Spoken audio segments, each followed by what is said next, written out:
హర్మోస్ సంధిలో మనకి కనీసం 20% ఆయిల్ ఖచ్చితంగా అటు నుంచే రావాలి. అది కాకుండా మనం 80% ఆయిల్ కొనుక్కుంటున్నాం. అంటే మనం ఎంత ట్యాక్స్ కడుతున్నాం, కట్టేది కూడా ఎట్లా కట్టాలి, డాలర్ రూపంలో కట్టాలి. అప్పుడు డాలర్లు కట్టేసుకుంటూ వెళ్తే మన రూపాయి విలువ పడిపోతుందిగా. అందుకోసమే తినే దాంట్లో ఇప్పుడు ఆయిల్, నూనెలు ఉన్నాయి, నూనెలు తగ్గించుకున్నాం అనుకోండి మనకు ఆరోగ్యానికి మంచిది ఏమంటే. అలాగే ఆయిల్ తగ్గించుకొని మరి చంద్రబాబు నాయుడు గారు, నారా లోకేష్ గారు కాన్వాయ్ని తగ్గించుకున్నారంటే ఆ ఖర్చును తగ్గించారు. ఇప్పుడు బంగారం కొనుద్దాం, బంగారం కొనుక్కుని ఏం చేస్తాం, దాచిపెట్టుకుంటాం మెడలో స్థిరంగా. కానీ అది ఒక నిధి, అది వేరే విషయం. కానీ ఆ డబ్బును అలా వేస్ట్గా ఖర్చు పెట్టొద్దు. అలాగే ఒక సామాన్య మాడు కొంత ఖర్చు పెట్టుకొని ఫంక్షన్లు చేయండి. ఇప్పుడు డబ్బు కోసం అయిపోతుంది, మనం అప్పు తెచ్చుకుంటాం, అప్పు తీర్చాలిగా. ఇక్కడ అభివృద్ధి పని లేదనుకోండి, మనం ఏం చేస్తాం, తీర్చలేంగా. వాడు ఏం చేస్తాం, మనం పేక పట్టుకుంటాడుగా. అలాంటి పరిస్థితి రాకుండా ఉండడం కోసం మోడీ గారి పిలుపు చాలా గొప్పది. అలా కాకుండా ఇంతకుముందే అలాగే నా దగ్గర ఒక ఫోటో కూడా ఉంది, ఇందిరాగాంధీ గారిది. 1972లోనే ఆమె ఇలాంటి ఒక ప్రతిపాదన చేశారు. అంటే ఆమె చేసిందనే కాదు, ఇవాళ మోదీ గారి ప్రభుత్వంలో 15 సంవత్సరాల్లో డిఫెన్స్ని, ఆర్మీని, అలాగే నేవీని కూడా చాలా పటిష్టం చేశారు. ఎంతకు బెదిరిస్తూ భారతదేశం అంటే పాకిస్తాన్ వాడు, బంగ్లాదేశ్ ఎవడు పడితే ఆడు బెదిరించేవాళ్ళు.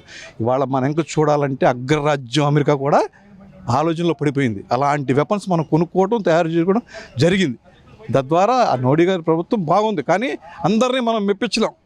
కొంతమంది ఇబ్బంది ఉంటుంది, కొంతమంది మంచి జరుగుతుంటుంది. మేము ఉన్నంతకాలం నుంచి తెలుగుదేశం పార్టీ అనే కాదు, మేమైతే ఎవరినైనా విశ్లేషిస్తాం, ఎవరినైనా కూడా విమర్శిస్తూ కూడా ఉంటాం. మా ప్రభుత్వంలో మేము చేసిన తప్పును కూడా మా నాయకుల దగ్గర మేము అలా చేసుకుంటే బాగుంటుంది, మేము సలహా ఇస్తా ప్రయత్నం చేస్తాం. అలాగే మోడీ గారి పిలుపు మాత్రం నెంబర్ 1 మంచిది.